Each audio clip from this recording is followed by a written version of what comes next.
La Iglesia Evangélica Pentecostal Las Acacias presenta para ti un mensaje de reflexión y cambio, una palabra actual que impactará tu vida.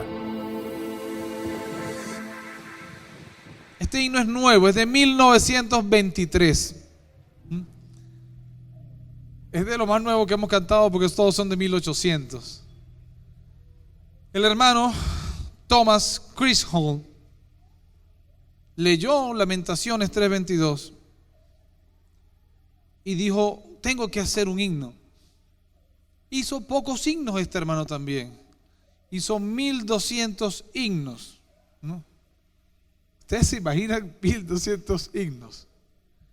Él, cuando termina de hacer el himno, se lo envía a otro hermano cristiano. Tengo que buscar la chuleta porque estos nombres gringos a veces son complicados. El hermano William Ronjan. Dice el mismo hermano que cuando él recibe el himno, dice: esta letra es demasiado tremenda. Tengo que orar para que el Señor me dé la melodía correcta, porque si no, esto no va a llegar.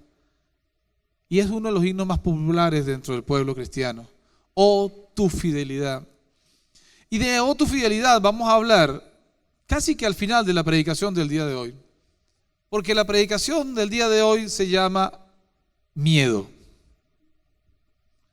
Y ustedes dirán: ya va, vine a la iglesia equivocada. No, vamos a hablar del miedo, amado. El miedo es algo increíblemente terrible y dañino. El miedo paraliza. Dice la literatura que el miedo es una alteración del ánimo que produce pánico. No voy a pedir que levanten sus manos, pero muchos de nosotros hemos tenido pánico. A mí un día, tuve una situación económica, una tras otra, y de repente, para rematar, le partí algo a mi carro. En ese momento era la bomba de gasolina. Que aquí a un hermano se le pasó también. Pero cuando se partió la bomba de gasolina y yo tenía un bote de cosas encima, mucha desesperación. Amados, miren, a veces se cree que la persona que el Señor permite darle palabra o ser maestro o cantar o tocar, a veces que tenemos la mala percepción de que esa persona está comodita. No, amado, está recibiendo plomo y plomo parejo. Entonces, en ese momento yo recuerdo que tanta angustia me dio que yo empecé. Entonces mi esposa me ve y me dice: tienes un ataque de pánico. Y yo decía dentro de mí: ya va, o sea, ¿cómo voy a tener un ataque de pánico? Yo soy cristiano, yo recibí al Señor a los 14 años. Amado, mira, yo he visto de todo en el pueblo. Lo único que falta, y espero verlo pronto, es alguien resucitado. Pero yo he visto de todo. Yo decía: ¿cómo voy a tener pánico? Decía en ese momento.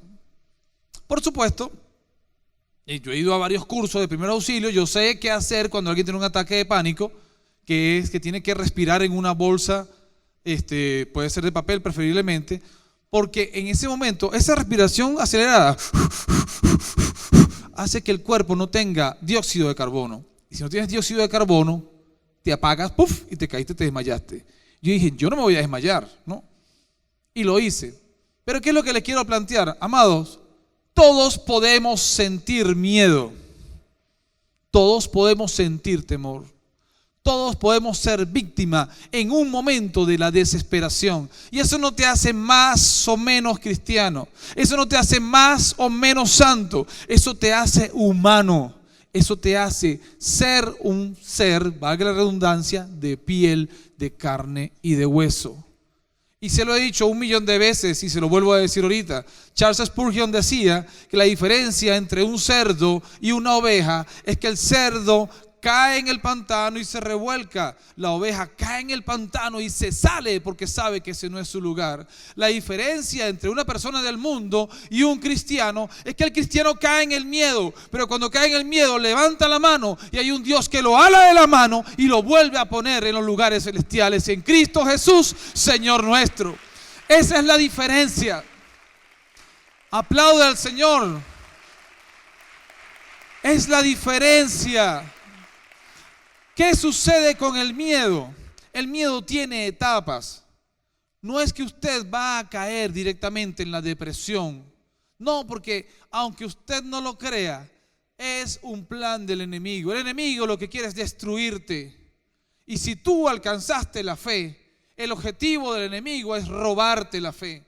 Pero él no se te va a acercar y te va a decir, Jesucristo es mentira. Porque tú, ¿qué vas a decir? Te reprendo, Satanás. ¿Verdad que vas a hacer eso? Él no se te va a acercar y te va a decir, Cristo no te ama, porque tú le vas a decir, claro que Cristo me ama.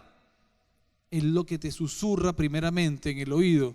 Tampoco te va a dar duda, porque si tú eres un cristiano que cree en el Señor, tienes fe. Lo primero que Él te va a meter es miedo. El arma más poderosa existente en la tierra para atacar al cristiano es el miedo. Y les voy a decir por qué. Porque el miedo lo primero que hace en ti es generarte angustia por lo que va a suceder. Fíjense que generalmente yo tengo miedo a lo que no ha ocurrido. Hay un perro, me da miedo pasar por ahí porque me puede morder. Ya va, ¿te mordió el perro? No, ¿verdad? Te puede morder. Generalmente nuestros miedos son a cosas que no han ocurrido o a cosas que desconocemos. Cuando tú eres niño le tienes miedo a la oscuridad. No le tienes miedo a la oscuridad.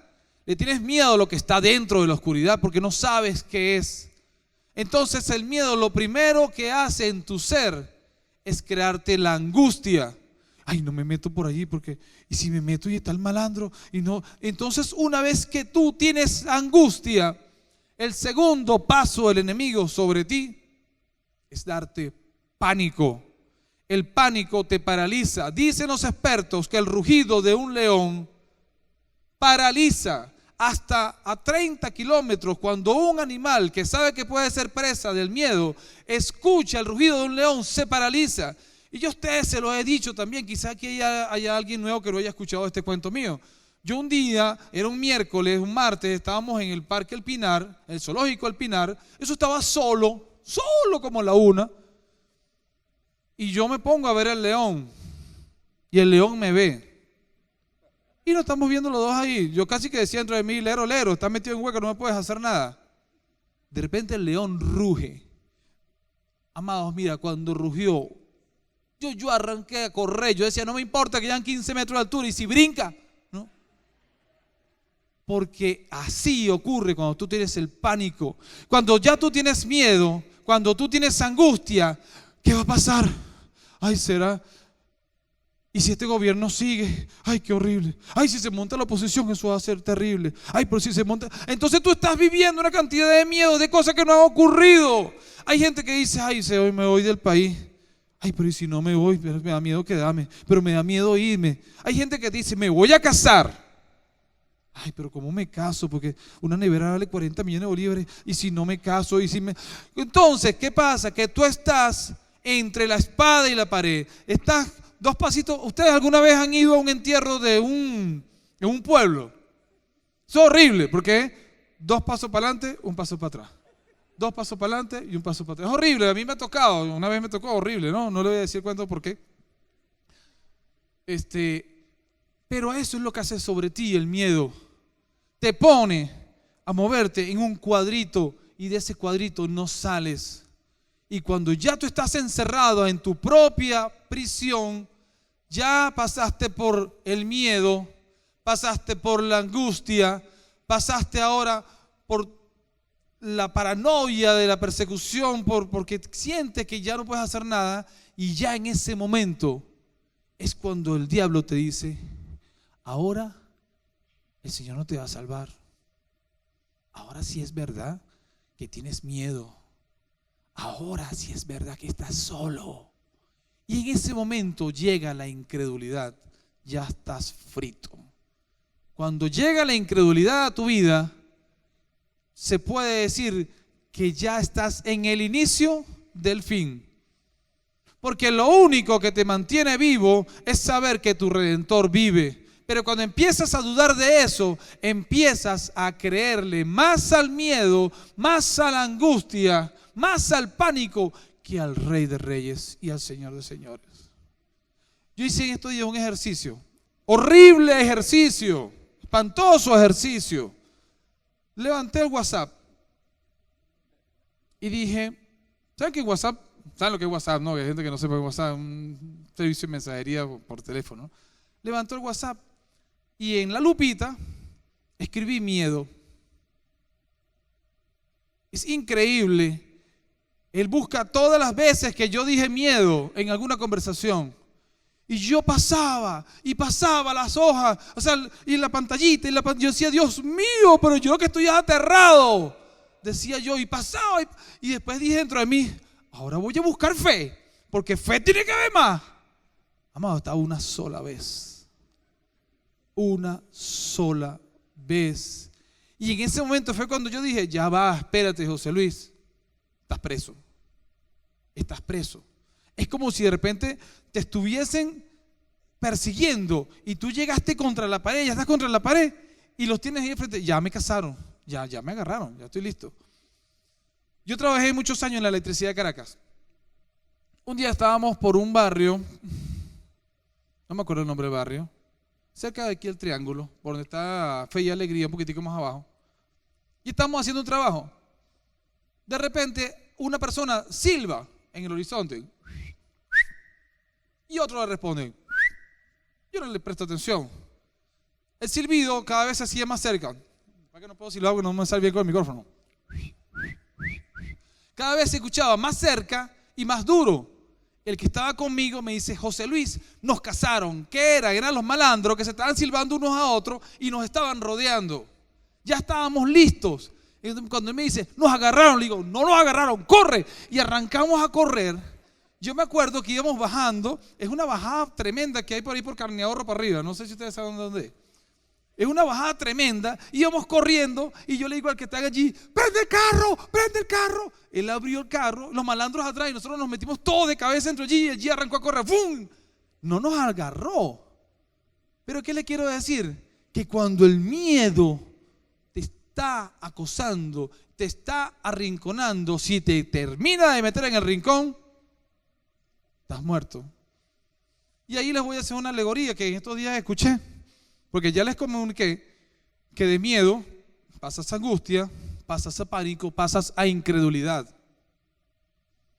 Escuchaba en estos días un predicador que dijo una parábola demasiado moderna pero demasiado buena.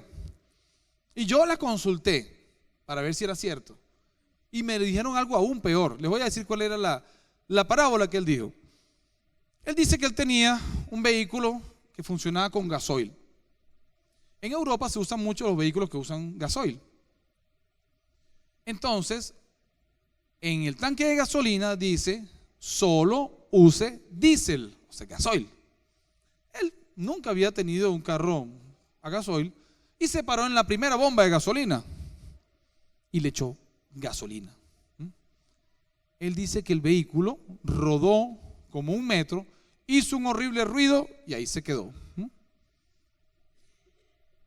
Él, cuando le pregunta al mecánico, el mecánico le dice que tú no le puedes colocar gasolina a un vehículo diésel porque el motor se daña. Yo le preguntaba a un compañero de trabajo que es mecánico. Entonces él me explica, me dice, mira José Luis, hablándome de eso, ¿no? Hay unos camiones que usan una cosa que le llaman turbo. Turbo es algo que chupa mucho aire, le mete mucho aire al motor para que el motor funcione. Él me dice, a veces los motores diésel no funcionan y uno moja un paño en gasolina, se lo pone en el turbo y cuando él chupa el aire, chupa vapores de gasolina y produce la explosión y el vehículo enciende. Y le digo, ajá, ¿y qué ocurre? Me dice, pero, si tú dejas mucho tiempo ese paño lleno de gasolina en el turbo, el motor se funde. ¿Por qué? Porque el pistón no está diseñado para soportar esa explosión y literalmente explota el pistón, se hincha y daña el motor. ¿Cuál era la alegoría que hacía el predicador? Decía que tu tanque de combustible, dice, solo para usar con fe.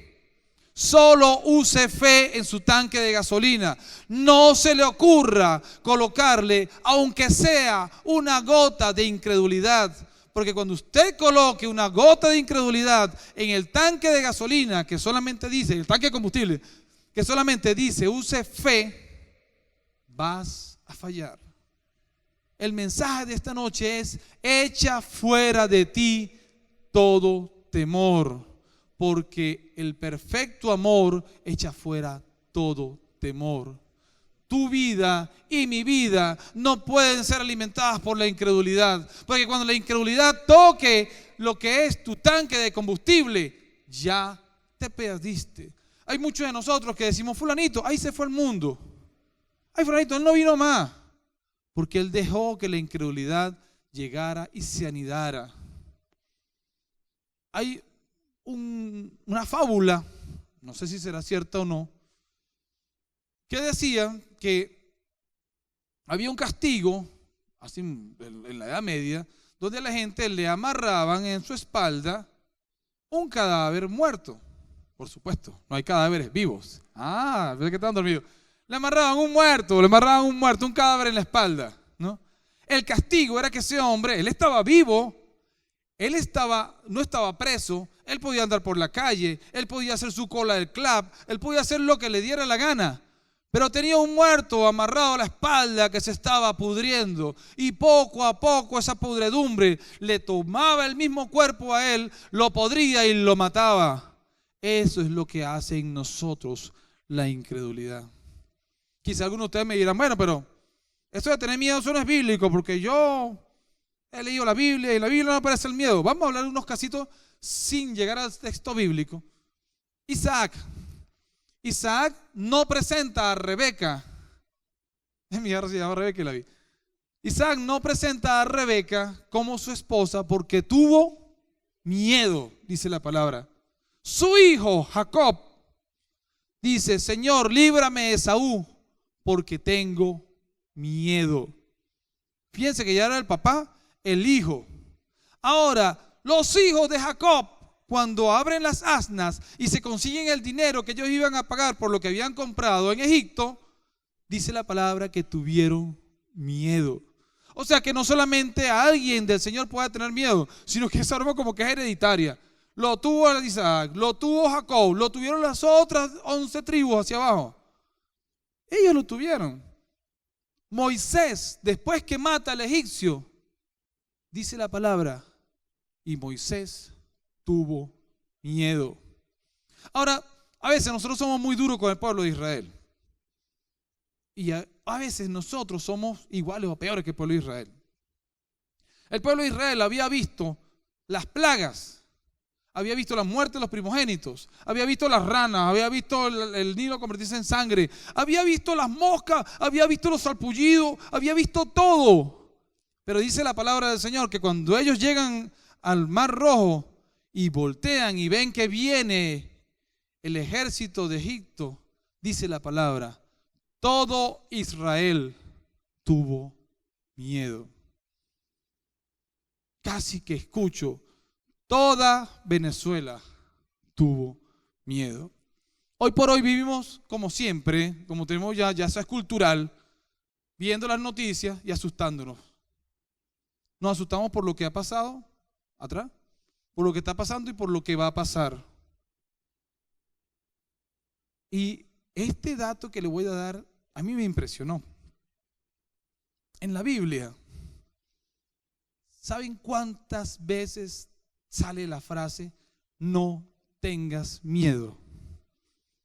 En la Biblia sale la frase no tengas miedo 365 veces. ¿A qué le suena 365 veces? El Señor diariamente lo primero que te dice es no tengas miedo. Wilfredo, no tengas miedo. Nori, no tengas miedo. David, no tengas miedo. Raquel, no tengas miedo. En la mañana, quizás el Señor, en lugar de decirte primero Dios te bendiga, te dice no tengas miedo, Dios te bendiga. 365 veces dice la palabra, no tengas miedo. Y no es una sugerencia. No es así como que te abrazan y te dicen, oh, vale, tranquilo, dale, no tengas miedo, pasa por ahí. No, es el Señor que te dice, no tengas miedo. Y ahora, voy a hacer como el pastor Olson, y ahora vamos a la palabra. Isaías 41:13. Escuchen esto. Porque yo, no es Pedro, no es Juan, no es Jacinto. Yo, Jehová tu Dios, quien te sostiene de tu mano derecha y te dice, no temas, yo te ayudo. ¿Cuántos de los que están aquí necesitan esa ayuda del Señor? ¿Cuántos de los que están aquí necesitan que Dios te tome de la mano derecha y te diga, yo te ayudo? ¿Alguno de ustedes alguna vez se ha estado cayendo? Y cuando alguien le tiende la mano, ustedes no sienten como que, ay, me salvé. ¿Ustedes nunca les ha sucedido que están al borde de una situación, de repente una situación económica, y alguien te llega y te presta el dinero? Tú dices, me salvé. Ahora piensen, el autor del cielo y de la tierra, de las constelaciones, del universo, de las galaxias, aquel por medio de él vive todo ser viviente, te está extendiendo la mano y te está diciendo, yo te ayudo, te tomo de la mano derecha. La mano derecha en la palabra es un simbolismo de poder, de autoridad. El Señor te dice, te estoy restaurando tu autoridad al tomarte por la mano derecha y sacarte de ese lago cenagoso, y te estoy diciendo, yo voy contigo. Y vemos el verso de este año. Cuando el Señor te rescata, entonces tú puedes decir como el salmista, solo en Dios encuentra paz mi alma. De Él viene mi esperanza. Solo Él es mi roca y mi salvación. Él es mi protector y no habré de caer. Gloria al nombre del Señor. Amado, no tienes por qué caer. No tienes por qué vivir atrapado. Tienes que vivir con la libertad que tienen los hijos de Dios. La libertad de aquel que sabe que su Padre, que todo lo ve, va delante de ti. Va delante de ti como un poderoso gigante. Hablaba con un amigo mío. Me dijo una cosa medio extraña por el nombre. O sea, a mí me pareció gracioso, ¿no? Él me decía, José Luis, estás en el capítulo 8. Y yo no entiendo qué es eso. Estás en el capítulo 8. Y yo, ¿qué significa eso? Significa que hay un capítulo 9 que ya el Señor escribió, pero que tú no lo has leído porque estás viviendo en el capítulo 8. Existe un capítulo más en tu vida que tú no lo ves en este momento, pero el Señor ya lo vio porque Él ya lo escribió para ti. Aunque en este momento tú tengas angustia, aunque en este momento tú tengas desesperanza, aunque tú quieras salir corriendo, aunque te quieras quedar, aunque quieras hacer mil cosas, detente y piensa, yo sé que mi Redentor escribió un capítulo más. Y ese capítulo lo voy a vivir. Y yo salgo de esta prueba en el nombre de Jesús, porque yo quiero ver la gloria del capítulo 9. Dígalo, amado, yo quiero ver la gloria del capítulo que viene. Yo quiero ver la gloria del Señor. Yo quiero decir, no, en este momento estoy angustiado. Yo quiero decir la forma en que el Señor me rescató, y mis labios se abrirán y glorificaré el nombre del Señor. Cuando yo vea la prueba hacia atrás y la vea como una tontería, en este momento la veo como un gigante. Pero amados, créanme que dentro de poco, cuando se volteen, verán la prueba como un microbio, porque el Señor les va a dar la victoria. ¿Cuántos creen que el Señor lo va a hacer? Amados, créanlo. Créalo, amado. Y tratemos de no tener miedo. Vamos a la palabra en primera de Juan. En el amor no hay temor, sino que el perfecto amor echa fuera el temor. Vamos a dejarlo hasta allí. El amor del Señor en tu corazón va a desplazar el temor. Si ustedes tienen un vaso, voy a aprovechar y tomo agua. Si ustedes tienen un vaso,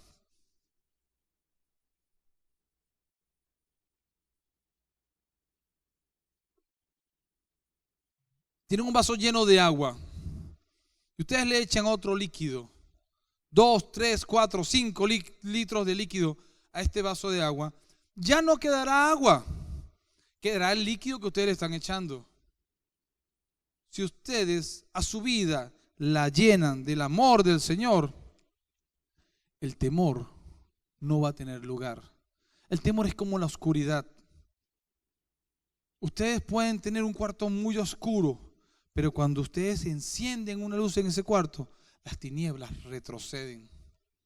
Si tú permites seguir viviendo en las tinieblas de tu temor, no vas a salir de allí. A veces ustedes están en un cuarto oscuro y no consiguen la puerta, pero basta que prendan un bombillito del celular, ¡pum! ¡Ay, ahí está la puerta! El Señor dice que el perfecto amor echa fuera todo temor. Y vamos a primera de Pedro. Esto es básico. Tú y yo tenemos angustia. Pero es que nadamos en angustia. Si la angustia se vendiera, fuéramos millonarios. Como 1 kilo de angustia, ¿no? Porque es que tenemos mucha angustia y la cargamos para nosotros. ¿Qué dice la palabra en primera de Pedro? Creo que es 5, ¿no? 5, 7. Echando toda vuestra ansiedad sobre Él. ¿Por qué? Porque Él tiene cuidado de vosotros. La Biblia es el único libro en el cual el escritor está enamorado del lector. Muchas veces el que lee la Biblia se enamora de la Biblia, pero la Biblia tiene una característica, que el que la escribió estaba enamorado del que la está leyendo.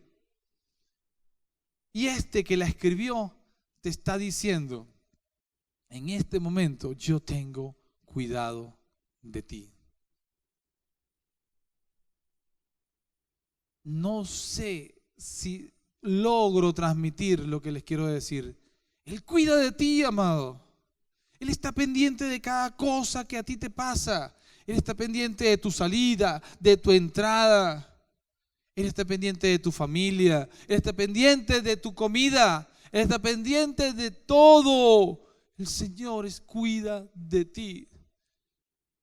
Si el Señor cuida de ti, tiene sentido entonces cuando Él te dice: no temas, no temas, que yo tengo cuidado de ti.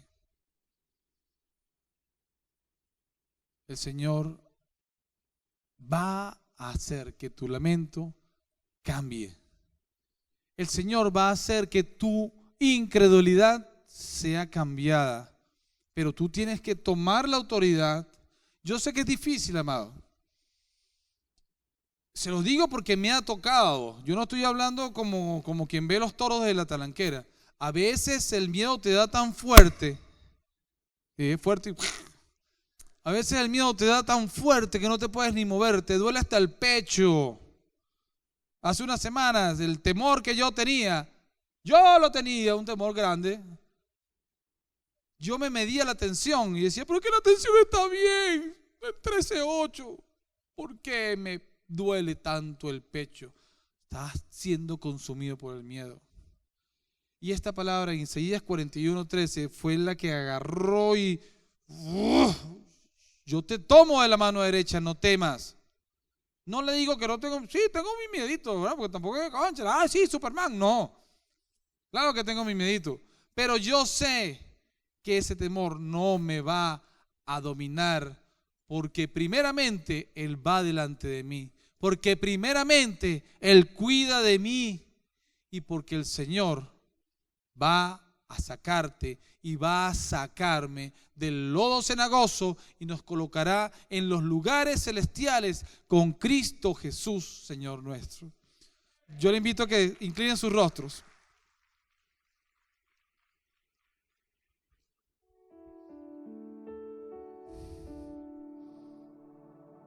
Yo sé que, además de ser esta palabra, para mí, era para alguien de aquí. ¿Y tú qué sientes que esa palabra fue para ti? Yo te invito a que en oración tú le digas al Señor: Señor, tengo miedo. Si sabes por qué tienes miedo, díselo. A veces tenemos miedo y no sabemos de qué. Pero si tú lo sabes, dile: Señor, tengo miedo por esto. Señor, tengo miedo quizá por un problema económico, quizá por un problema sentimental. Quizá no sabes qué hacer con tu vida. En estos días escuché un testimonio de una muchacha que ella no tenía nada de comida, nada de comida. Y ella decidió ir al culto en la mañana y en la tarde lanzarse al metro. Ella con sus 2 hijos. Pero estando en el culto, cuando terminó el servicio, el pastor le dice: amada, esto llegó de una donación para ti.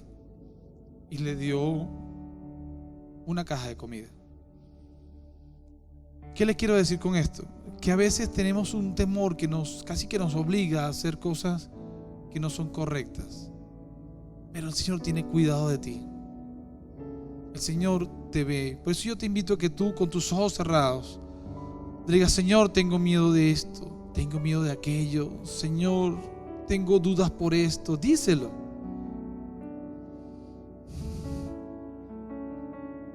Cuando Sara se rió, ella estaba riéndose porque dijeron que iba a quedar embarazada.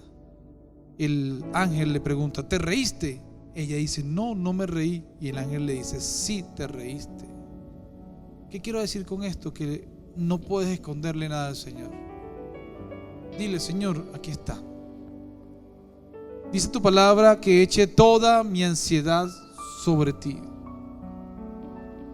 Yo les invito a que ustedes pongan su mano al frente, como si fuesen a recibir algo, e imaginen que tienen allí ese miedo, esa angustia, ese temor, esa desesperación. Sientan el peso de esa angustia sobre esa mano.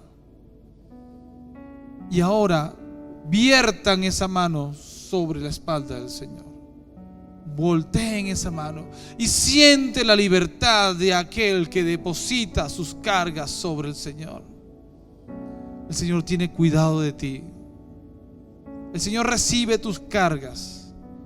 Y a partir de este momento, declárate libre en el nombre poderoso de Jesús, porque Él lo está haciendo. Padre, en el nombre de Jesús, yo te pido que tú llenes de fe a estos hijos tuyos, Señor. Yo te pido que tu Espíritu Santo, Señor, los convenza de que tú vas delante de ellos, Señor. Te pido que tu Espíritu Santo los llene de tal manera que no quepa el miedo, Señor. Que tu Espíritu Santo los llene de tal forma que no haya duda ni incredulidad, que no haya angustia, que no se tenga temor ante la tempestad. Que no nos preocupemos por lo que ha de venir, sino que nos preocupemos por amarte y por servirte, Señor. Tócalos a ellos y tócame a mí, Señor. Y revístenos del poder que viene de ti. Y revístenos, Señor, de la fe que viene de ti, Padre. En el nombre de Jesús, Señor. Amén. Fue el mensaje de la palabra de Dios de la Iglesia Evangélica Pentecostal Las Acacias. Si deseas adquirir este material, puedes llamar al teléfono 213-7031.